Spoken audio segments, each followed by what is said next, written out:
Hello everybody, and welcome to another video. I did promise in the last batch of videos that I was going to do that bit on the map, so I probably will edit that in like right before you're seeing this, so hopefully that was fun. I can only imagine it's going to end up as me just going, oh look, here's a map, look, here's a place, here's a name of an area on the map that I don't fully understand what it means, and I may have to Google before I film it, but yeah, that should be there at the start. Welcome to the 5th floor, the super creepy... Oh, this floor's pretty good. It's quite a short floor. There's not too many secrets on it either. I'm hoping if I really kind of pull my finger out, we can get this done in maybe 2 episodes. It's a creepy floor though, and I think they're, you know, I can rant and rave about how good they are with pacing on this game. But this is probably a good example on this level too. So anyway, we've got these scary guys that are lining the walls. We've got really weird, horrible ambient music, which I might turn up for this video just so you guys can hear it. And the light sometimes flickers on these guys too, so you'll catch them out of the corner of your eye and think something's going to attack you.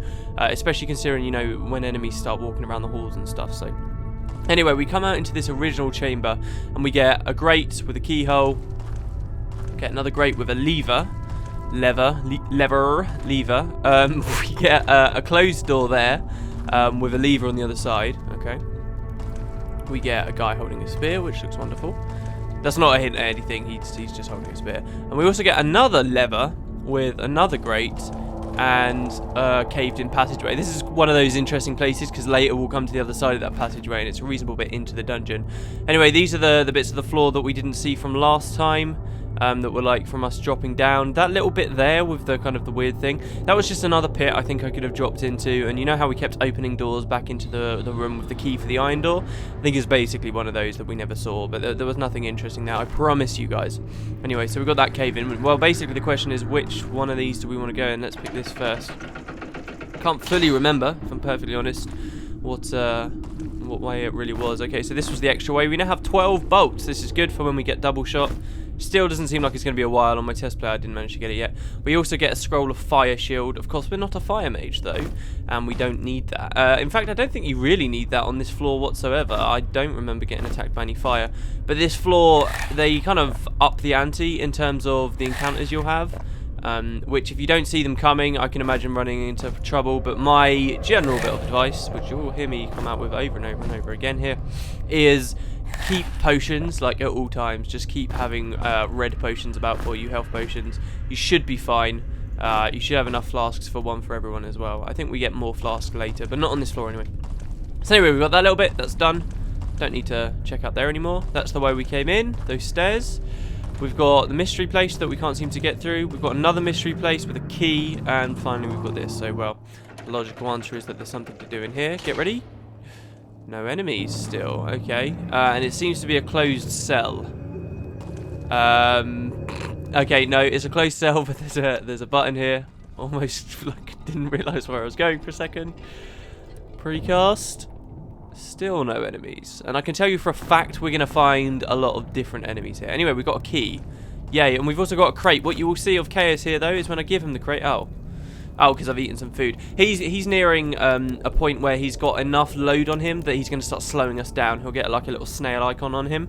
So for this floor now, I'm going to start actually throwing some of these containers away because I don't need as many. I remembered that I needed a lot more on my first run through, but it seems like I don't here. So we're going to give alchemy stuff, as ever, to Arachnia, and he's going to keep the food. We've also got a scroll here, a scroll of light. So this is technically, I believe, when we should have learned how to use a scroll of light. And we're going to throw the box away. We're also going to take this torch. I don't know how long I was in darkness for, guys. I'm not sure the darkness is so punishing on this floor, because you can still... Well, maybe you can't. So, if on the 3rd episode of the last batch, like, it was in darkness for a long time, I'm sorry. I honestly don't know when that happened. And if I could be bothered, I'd look back through the footage, but, yeah. So, anyway, we come here and we find out, oh, look, this is how we actually get through to this area, and we also have a key, which we can now open to the next area there. However, there is a secret that we've just missed. Cunningly... It's quite obvious when you know it's there. Cunningly, this like little section in the middle, there's a button here which we missed, which opens this door here. Gives us a very useful item that when Natalie levels up will become become even more useful. This is a scaled cloak. You'd think this would give you protection or something, but it doesn't. It gives you evasion. Evasion plus 8, which is double what this thing's given us, though this is giving us a little bit of dex too.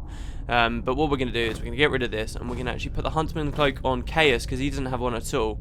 And we're going to give Natalie the scaled cloak, which puts her... So, can I just draw your attention to... We're starting this floor with 44 evasion, because we had 4 from this cloak, right? We started this floor with 44.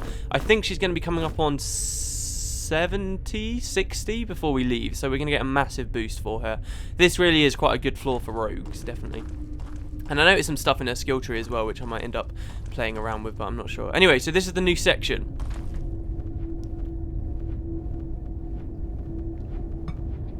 And he's not appearing there. I did just take a glass of water. There's a guy. There's something behind that crate there, and you can sometimes see it walking around. On my test play just now, I could see him. I could see his many legs and him walking around. And yes, many legs, but don't worry, it's not a spider. It's something actually far worse than a spider. I'd rather it was a spider. But yeah, there's something horrible that you can see through there, and you're like, what's going on? There's also a pit, which takes us to the next floor. And there's a note here from our good friend Turum, who actually, I don't know, I start to get a bit of a warm feeling whenever he leaves me a note. This is the closest you ever come to, like, human interaction the whole way through this game to this point.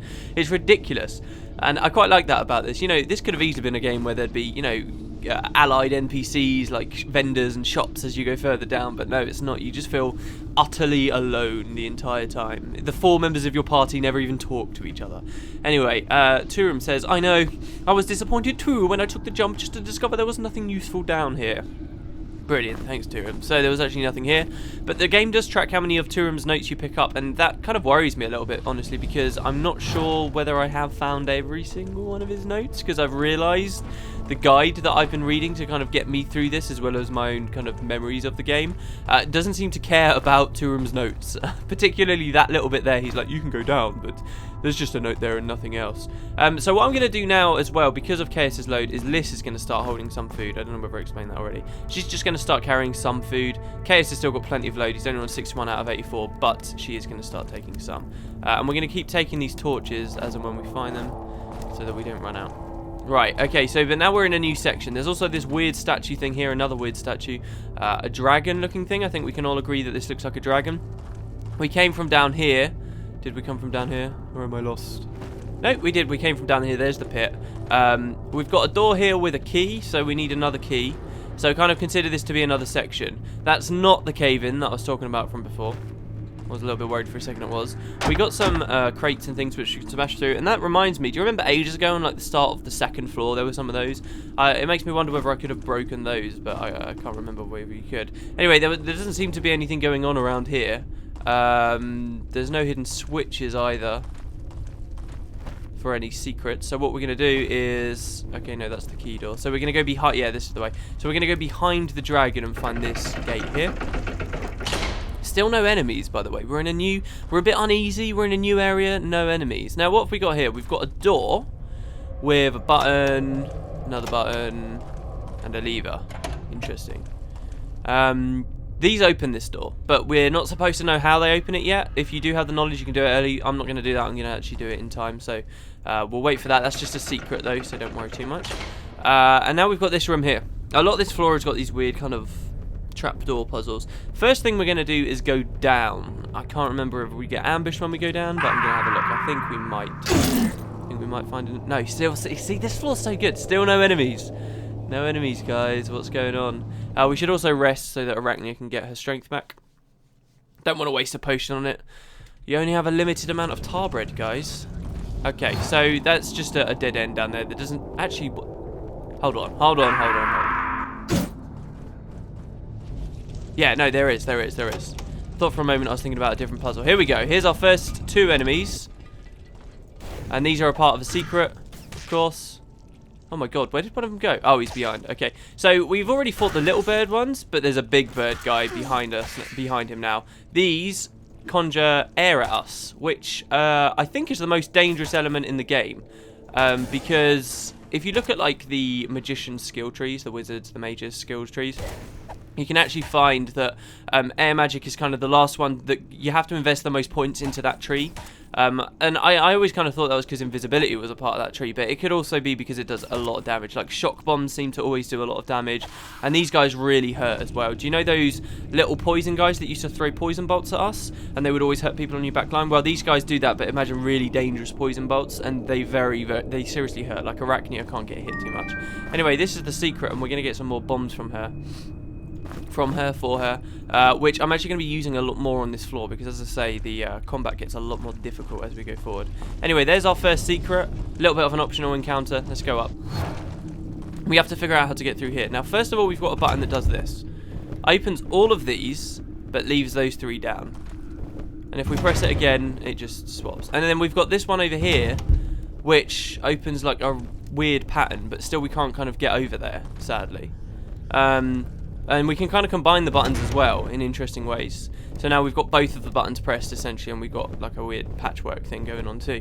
Let's turn them both off. Now what we want to do is, you might notice over there there's a lever, there's a button on that wall on the far side. So we need to get to that. Well, that's quite simple if you remember, because all we really have to do is open up that one button. So now we can press this, and again it's going to make some weirdness happen. So now we've got another combination we need to deal with. But because we've now triggered that, we can press this button, and then this button, and now we can walk back over to this button. Yes, it gets kind of confusing. And we can't get back any longer, but we are, of course, on the other side. So we can get to the key for that door we saw earlier. Natalie can enjoy that. And all we've got to do now is try and get back. But, as you can see here, 2 more of these enemies come at us. And they're dangerous. This bit's kind of hard because it's very hard to dodge the guy at the back, because obviously you've got limited movement. But as long as you keep dodging left and right and try and hit him as much as you can before he gets to you on this side, you should be okay. And also, I'm serious, I'm not joking, he does a lot of damage. The other thing you can do too is you can just drop down the pit if it looks like anybody's about to die, and that might kill them, but then you're going to save it yourself from a game over and you can run to the crystal.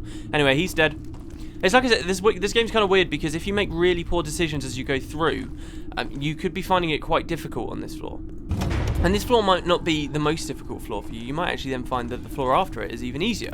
But, you know, those are risks you have to take, depending on what elements you've made your wizard go into, whether you even have one, you know, what gear you've given people with different resistances, like the Nomad boots, if you remember, which I'm kind of getting rid of now, but we've still got Nomad mittens. We haven't really come up against much cold damage as far as I'm aware. But, you know, if you save this stuff for later when you do find cold damage, which I say that, I can't actually remember whether there's any cold damage at all. But if you save it, then it might help you later on. Anyway, these 2 alcoves opened. One of them had a blood drop bottom. There's also this one. So what's in there? You might have just seen it. There's actually a note on the floor in there. Another note from 2 rooms. So let's see if we can just herp-de-derp on the buttons until we can get through. We can read this note from 2 room, which says, I preserved some of my extra herder caps in the nearby room. I'm not quite sure what exact sequence of events was that opened the door, but I think I had to do 3 things, and I'm certain that at one point I pulled the lever repeatedly, leaving it in an upright position. I hope the food hasn't gone bad. Okay, so this is your clue for how you get through this door here. My first run through, I've got to be honest, I just slammed on the buttons for ages because I couldn't quite figure out what he meant. But basically what he says here is, there's 3 different things you have to do, obviously, and one of those things is pulling the lever repeatedly. So could that be twice, more than twice, 3 times, 4 times, 5 times? We don't know. And also, is each individual pull on this lever, does that count as one of his 3 things, or do all of the repeated pulls together count as just one thing? You know, these are questions you have to ask yourself. I don't know, maybe it's something like XY, ZZ, XY, or whatever the hell that old code was for old, like, text-based games. But whether this is something maybe you can relate to more when you are because you're used to this genre, I don't know. But this is how we do it. First, you want the lever in an upright position. Then you want to go your first button on there, second button on there. Then you're going to pull it down, pull it back up, and then you're going to go back to the door button. And that might not do anything the first time, but now try it again. Like, you've got. This is why I think this puzzle's a bit weird.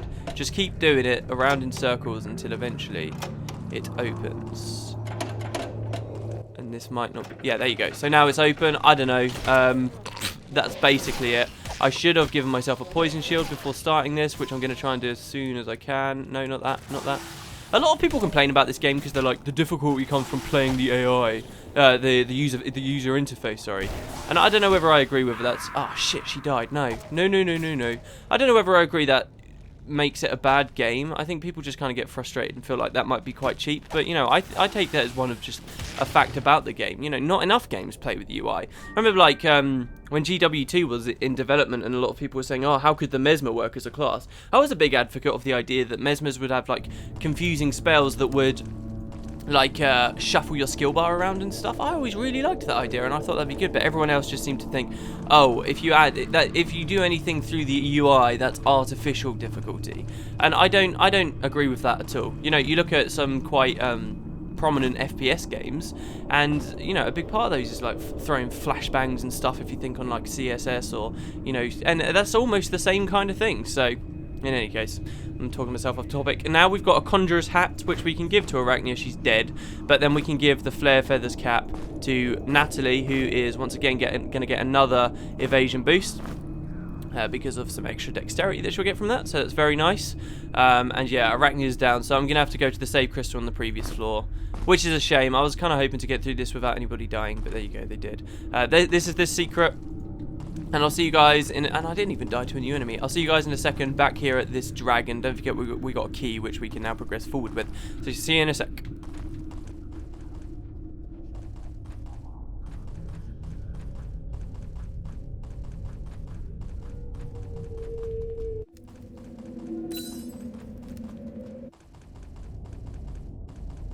Ah, there it is, there it is. Ah, did you see? Did you see? Ah, we've got to go fight that in a second. Okay, this is the dragon. I'm back. It's really kind of weird going back up to that save crystal after I've spent quite a long time on this tile set now. It's somehow, like, warm and fuzzy. Oh, shit, and there's another fight. I forgot. So, yeah, like, these guys seem to have made a bit of a comeback here. But it's mostly only because I think the idea is, obviously, there are different varieties of them now. So now we've got more than ever of these things, but you're much less likely to die here because you can take these enemies one at a time. Of course, if you give yourself a shock shield or something, I'm seriously not doing very well. If you give yourself a shock shield or something, if you have gone into air magic, then you can have a reasonably easy time here. I have no such thing. Those shields really do give you a lot of defense as well. They'll, like, reduce stuff down to, like, 1 damage, 2 damage, depending on other factors as well. Oh, and there's another one too, but he didn't come out, so thank God for that. There we go. Any excuse to use the earth thing. There's some enemies we'll be fighting in a second. I'm getting a bit ahead of myself, but the earth spell is actually super useful for them, so we'll talk about it when we get to.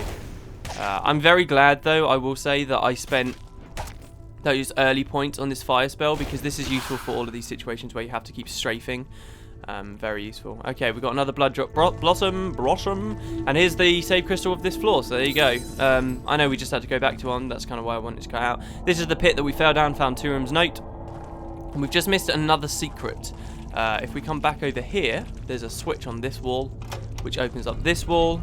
No enemies in it. But we do finally have a new weapon for Natalie. It's not an amazing upgrade, honestly. Well, I don't know. See, this gives us accuracy +5, attack power 7, speed 20. This gives us no accuracy bonus at all. But it does give us 3 more attack power. No, sorry, 5 more attack power. So 5 more attack power is alright. We're going to be missing more frequently. It's got the same speed, and it's heavier. But I don't know. It didn't seem that good when I picked it up on my test run, but actually it turned out to be really quite good, and I was doing a lot more damage with this thing, which is great. So yeah, Natalie's really kind of having a lot of fun on this floor. Again, looking through here, you could find one of those weird enemies just like patrolling around too, which would... Oh, there, can you see? There, which could freak you out. So anyway, if you remember, this is the floor where we found Turum's note. This is the gate with the weird thing.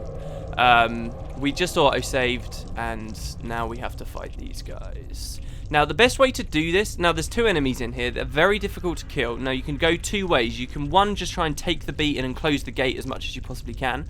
Or, you can lure one of them out and hope the other one doesn't come out too, and kind of strafe around him and kill the first one, and then fight this next one at your leisure. But you are screwed if the second one spots you. So, we'll see what happens. I'm just going to wait here, and I'm going to shoot him when he comes at me. With both a poison bolt and a crossbow. I don't know if you can actually poison enemies. That would be very cool. Oh, I've got to think about ending this episode too. No, I'm not going to end it just yet. I want to do this in two parts. I think that would be best. There he is. Hello. Hello. Wow, 40 damage. That wasn't bad. I didn't realise she did so much with that thing now. I'm actually going to get an upgraded version of this spell for Arachnia soon. Now, what you could do is that as well, which just occurred to me. is probably a good idea. Now, these guys are slow. This is the enemy that I was talking about. Oh, no, not the fire rune. This is the enemy that I was talking about, where if you cast the earth rune on them... Ah, no. Ah, that did not work. And now that's going to hurt me. I don't have to be backing into him there. There we go. Yeah, this is the one where if you do, because they take a long time to turn, I've just backed myself into a corner here, crap. Because if you can keep turning around them, there we go, he's dead anyway. If you can keep turning around those guys, they tend to stand on one square for a very long period of time. And if you keep strafing side to side, which you will see as I continue on this floor, because we've got a few of those things to fight, we will end up, they end up just waiting in the cloud for ages, and you can do a lot of damage to them through that. I didn't realise poison did so much damage to these guys though, so... You know, that... Oh, what? Why did that fire off that way? Hey! Shouldn't that have been a backstab attack? There we go. 35 damage? Not bad. My frontline guys aren't doing anywhere near that much.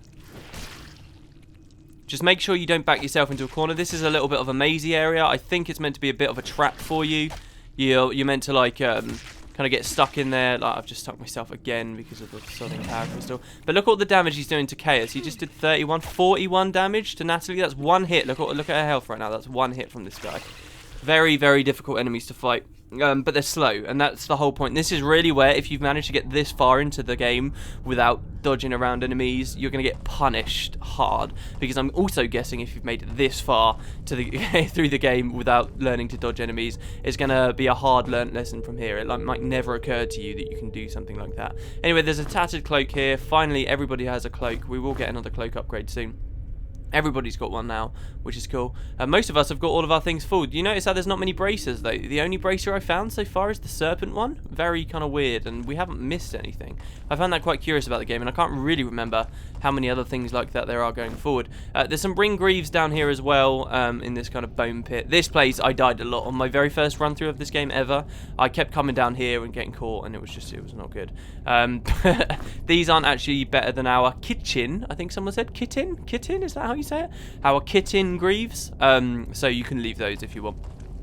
Plus they're heavy armor. You need more investment into the armorer tree, which I don't have, and I won't even have by the end of this floor.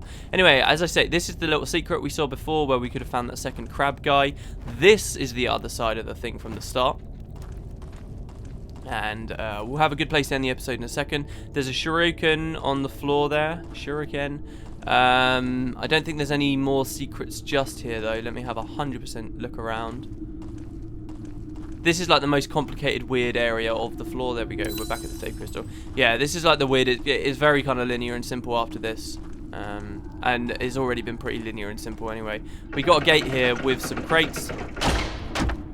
And a scroll... More weird statues, ominous looking statues. This scroll tells us how to get through the iron door, which is here. The gate of iron shall open if you take your time and rest in the place where the dragons gaze. Interesting. So we saw kind of a dragon looking thing before. Dragons, plural. Where did that dragon look? Well, you can go back over there and it won't lead you to any conclusions. Again, you could get the iron door right now, but I'm going to do it when logically it would make sense, and the player would actually really be able to do it if they weren't following a guide. So anyway, we have the end of the floor here, guys, just down there. That's the stairway down. 2 keys, a bit like on the second floor, if you remember. 2 keys, and we also have a two-way split here. We've got the chamber of pits, and we've got the deserted tunnels. Both of them have got a bit of a puzzle to them, and also immense fights, like big fights where I'm going to be making a lot of pre-potions and stuff. And we will see that next time. So thank you very much for watching, guys. The Legend of Grimrock, and I will catch you next time for the left and the right, and hopefully just the finishing of the floor. I don't see it should take that long. So thanks. I'll catch you later.